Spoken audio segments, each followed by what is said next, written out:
Bonjour chers amis de Retrovite TV, je suis heureuse de vous retrouver en ce jour-ci. Eh bien voilà, nous avons fini avec le livre de 1 Samuel. 1 Samuel, nous abordons maintenant le livre de 2 Samuel. 2 Samuel, nous faisons un récapitulatif de ce que nous avons vu. Nous avons vu que le leader devait être sage, que nos actions avaient des conséquences, que là où il y a appel, il y a démonstration des capacités. Nous devions montrer notre capacité à faire, parce que l'Éternel ne sélectionne pas par hasard, mais il sélectionne celui qui peut. Nous allons découvrir alors dans cette prochaine étude que nous allons voir, qui parlera de la vie de David. David comme toi et moi. Ce sera le titre que nous allons voir durant cette étude de 2 Samuel. David comme toi et moi. David comme toi et moi. Alors, avant d'aborder les différents chapitres de ce livre, voyons un peu qui est David. L'Esprit me vibre. Nous allons prier légèrement, dire merci au Seigneur pour cette belle journée et puis continuer. Seigneur, merci pour la journée. Merci parce que tu nous conduis. Merci parce que tu nous orientes. Merci parce que tu es au centre de ce que nous faisons. Merci Seigneur éternel Dieu, parce que quand nous faisons ton œuvre, tu es présent. Et nous savons que tu es dans ce que nous faisons. C'est pourquoi je te renvoie, c'est pourquoi je bénis ton nom pour tous ceux qui vont suivre cette vidéo, que ta vie les impacte au nom précieux de Jésus-Christ de Nazareth. Amen. Voilà qui est David.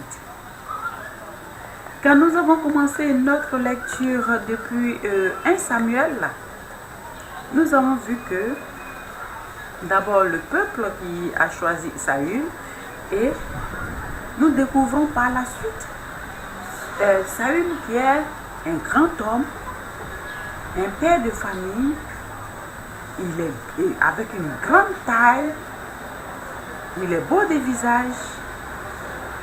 Comparé à David, David n'était qu'un jeune homme. Et la Bible, en le présentant, dit, mais David était beau de visage. Mais, nous savons que dans notre monde, dans notre vocabulaire, quand nous plaçons le mais auprès d'une chose positive, ça déjà change le caractère à suivre de la chose. David était blond. David était blond. Et David était quoi encore? Il était berger. Auprès de tous ses frères qui s'étaient déjà engagés auprès de Saül pour la guerre, donc des frères guerriers, lui, il était berger. Il ne suivait que les brebis, les moutons, etc. Il n'était que dans la brousse. Mais c'est sur celui-ci que l'Éternel a porté son choix. C'est sur David que l'Éternel porte son choix. David, certainement que ses frères étaient bruns, ils avaient de jolis cheveux, ils étaient bien, mais cet enfant, déjà, un enfant chez nous, un albinos, déjà nous le voyons chétif avec les cheveux grisonnants. On voit carrément la différence, et souvent dans nos actions nous marquons impérativement la différence. Et c'est cette vie-là que David connaissait. C'est cette situation de mise à l'écart, de rejet que David connaissait. David comme toi et moi. Certainement, mon frère, ma soeur, tu prends ta Bible, tu la feuillettes, tu prends un petit passage qui t'intéresse, mais va en profondeur. Un vent qui souffle par ici, je sais que vous allez entendre des bruits plus tard, vraiment je m'en excuse déjà, le vent est vraiment très fort ici. Alors, voilà. Aujourd'hui, quand nous avons une certaine différence, nous sentons mal pour cette différence. Quand des personnes ne font pas attention à nous, des personnes voudraient que nous soyons comme elles, nous avons mal parce que nous n'arrivons pas à entrer dans le carnaval de ces personnes. David comme toi et moi. Ce n'est pas parce que David était fort. Ce n'est pas parce que David était grand. Même parce que David avait quelque chose en lui qui intéressait l'Éternel. David avait un caractère selon l'Éternel. Mon frère, ma soeur, nos enfants même à la maison, il y en a quand ils sont calmes, nous voudrions bien qu'ils soient chauds comme celui qui est chaud. Quand ils sont très turbulents aussi, nous voudrions qu'ils soient calmes comme celui qui a son frère, sa soeur qui est calme.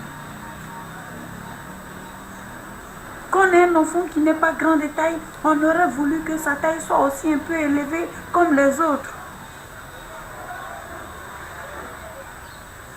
Quand notre enfant, nous voyons des imperfections, nous aurions souhaité qu'il soit vraiment comme tel enfant, comme tel frère, comme telle soeur. Nous n'acceptons pas la différence. Nous n'acceptons pas la différence. Et cependant, cette différence est nécessaire dans nos églises, en plus de nos familles, dans nos églises. La différence est source de rejet.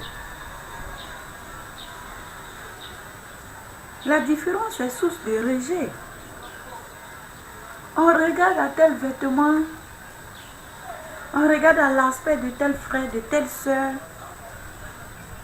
On regarde au style, peut-être que celui-là, celui-ci n'est pas encore bien converti. On regarde à la pauvreté. Ah mais depuis hier, c'est pas la même chaussure là qu'elle porte. C'est pas le même vêtement. Mais pourquoi depuis elle s'habille comme ça? Pourquoi elle n'avance pas? On a peur de s'approcher de la personne pour ne pas que sa poisse nous contamine. On a peur. On rejette l'autre parce que n'étant pas du même rang que nous, n'ayant pas le même style que nous, n'ayant pas la même onction, on brise. Les barrières se détruisent. Quand l'autre passe ici, l'autre passe là. L'évangile a besoin d'être comme ci pour pouvoir avancer. Toi le riche, c'est parce que tu dois t'occuper du pauvre que l'Éternel l'a mis à côté. Toi le plus intelligent, c'est pour que tu puisses partager ton savoir là, que l'Éternel t'a placé là. Auprès du plus bête, comme on pourrait penser. Toi le signifiant, c'est pour que tu relèves l'insignifiant qu'il est là. L'Éternel ne fait rien au hasard. Il ne fait rien au hasard. Nous ne devions pas prendre nos différences pour nous glorifier. Nous ne devons pas prendre nos différences pour nous sentir au-dessus des autres.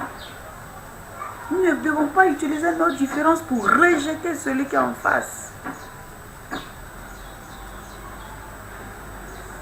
L'Éternel est dans la différence.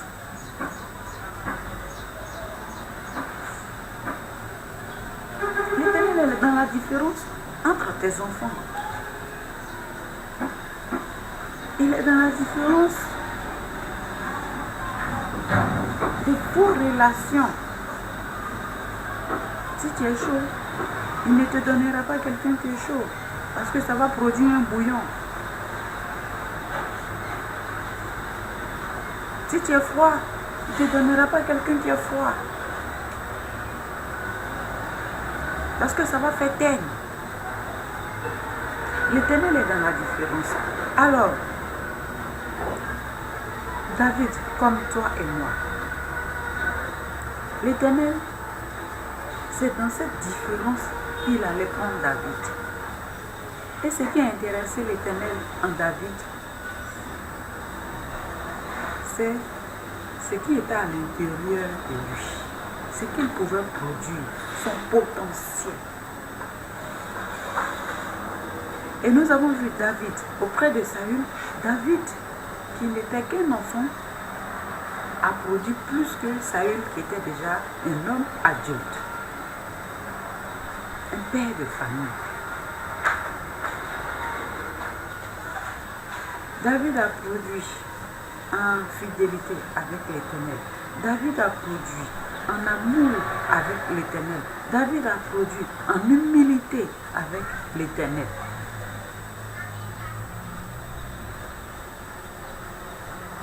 Mon frère, ma soeur, que la différence ne nous tue pas. Que la différence ne nous sépare pas. Que la différence ne soit pas destructrice pour nous. Aime ton frère, aime ta soeur, qui certainement est collante, qui ne réfléchit pas, qui est turbulent. Aime-le, aime-la. Parce que ce sont les personnes différentes que l'Éternel aime. Il n'est pas dans la collectivité. Certainement, il va vous prendre dans la collectivité, mais individuellement, chacun devra montrer qui il est, comment il suit Dieu. Et la différence de ton frère fait qu'il n'est pas toi. La différence de ta soeur fait qu'elle n'est pas toi.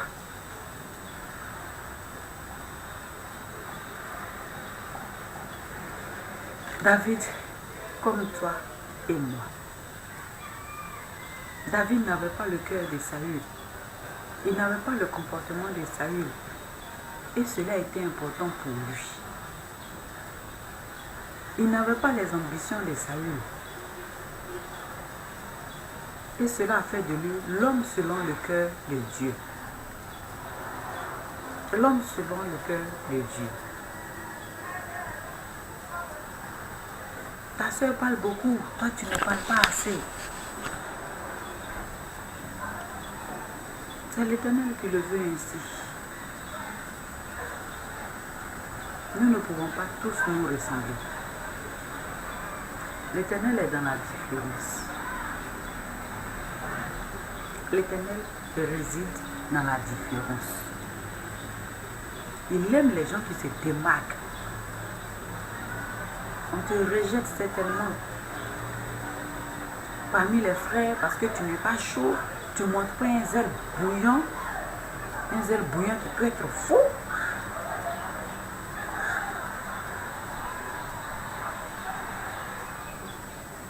Tu n'es pas dans les jupes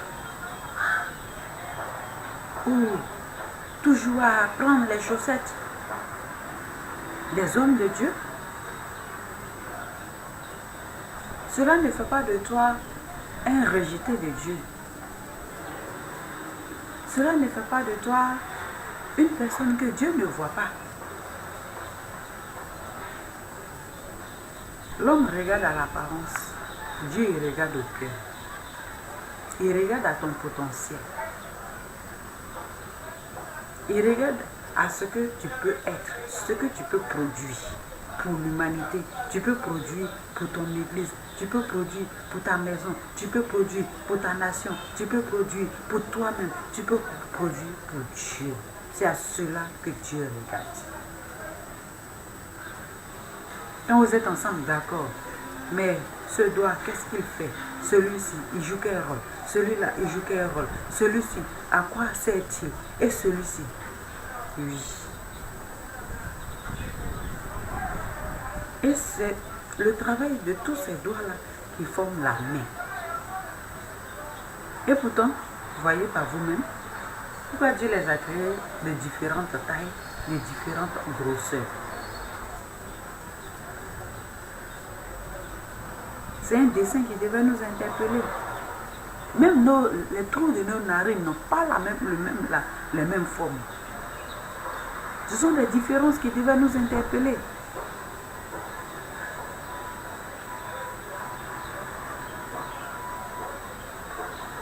On devait donc voir cela et construire une société forte.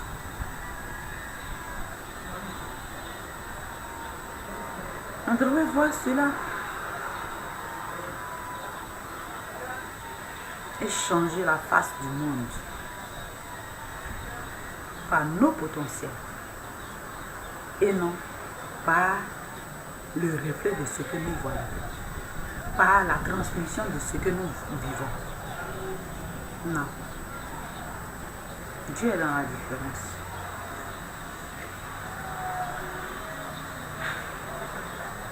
Soyons donc différents et travaillons pour l'Éternel. David a marqué sa différence. David a marqué son zèle, son amour, sa fidélité. Lui, le blond, les cheveux chétifs. Combien de parents ne rejettent pas leurs enfants parce que soit les enfants ne leur ressemblent pas. Combien de parents ne signifient pas à leur enfant que lui, ils n'ont pas l'aspect ou la couleur qu'ils souhaiteraient avoir, la taille ou l'intelligence que eux ont eu ou devaient avoir. Combien ne manifestons-nous pas ce rejet-là? Combien de personnes ne souffrent-elles pas dans cette société parce que nous portons un mauvais regard sur elles? David, comme toi et moi, nous ne sommes rien sur cette terre. Alors, le peu que l'Éternel a mis en nous, mettons-le en exergue et travaillons pour l'Éternel. Que le Seigneur vous bénisse. Seigneur, je voudrais te rendre gloire pour cette parole que tu as bien voulu partager avec nous. Nous te prions de donner à nos cœurs d'être des personnes qui acceptent nos différences et qui marchent au Père éternel Dieu selon ces différences-là, dans l'amour, dans la paix et dans la convivialité. Donne à celui qui en a de pouvoir donner à celui qui n'a pas. Donne à celui qui n'a jamais reçu d'affection et de connaître celui qui a reçu autant d'affection et de pouvoir au Père éternel Dieu se construire ensemble. Seigneur, étends ta main sur tes enfants et ramène-la à la bergerie dans ton amour, dans l'expression de ton amour véritable, au nom puissant de Jésus-Christ. Amen. Excellente journée et que le Seigneur vous garde. Je vous aime, Dieu vous aime. Bisous.